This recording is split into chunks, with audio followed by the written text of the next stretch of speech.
Hi hello வணக்கம். எல்லோரும் எப்படி இருக்கீங்க? மட்டன் பிரியாணி செய்யலாம்.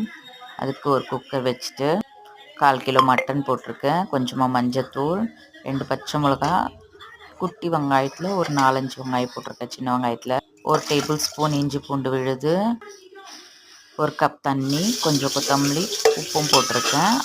6-7 விசில் வச்சு எடுத்துக்கலாம். அப்புறம் ஒரு பாத்திரம் வச்சு எண்ணெய் ஊற்றிக்கலாம்.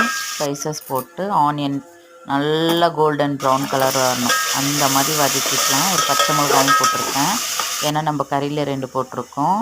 2 டேபிள் ஸ்பூன் ஃபுல்லு இஞ்சி பூண்டு விழுது போட்டிருக்கேன். கொஞ்சம் மஞ்சத்தூளும் போட்டுக்கலாம். ஒரு கைப்பிடி அளவுக்கு புதினா, ஒரு கைப்பிடி அளவுக்கு கொத்தமல்லி, அதையும் போட்டு நல்லா வதக்கிக்கலாம். ரெட் சில்லி போட்டிருக்கேன், வெறும் மிளகாத்தூள் 1 ஸ்பூன், அப்புறமா கரம் மசாலா 1/4 டீஸ்பூன் போட்டிருக்கேன்.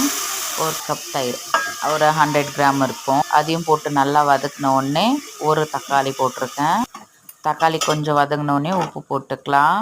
உப்பு போட்டு நல்லா வதக்கின உடனே நம்ம வேக வச்ச மட்டனை போட்டு நல்லா கொஞ்ச நேரம் சாட்டே பண்ணி, கறி வேக வச்ச தண்ணியும் நம்மளுக்கு தேவையான தண்ணியும் 1 கப் அரிசி எடுத்திருக்கேன், 2 கப் தண்ணி வச்சுருக்கேன். பாஸ்மதி 1/2 hour ஊற வச்சு வச்சுருந்தேன்.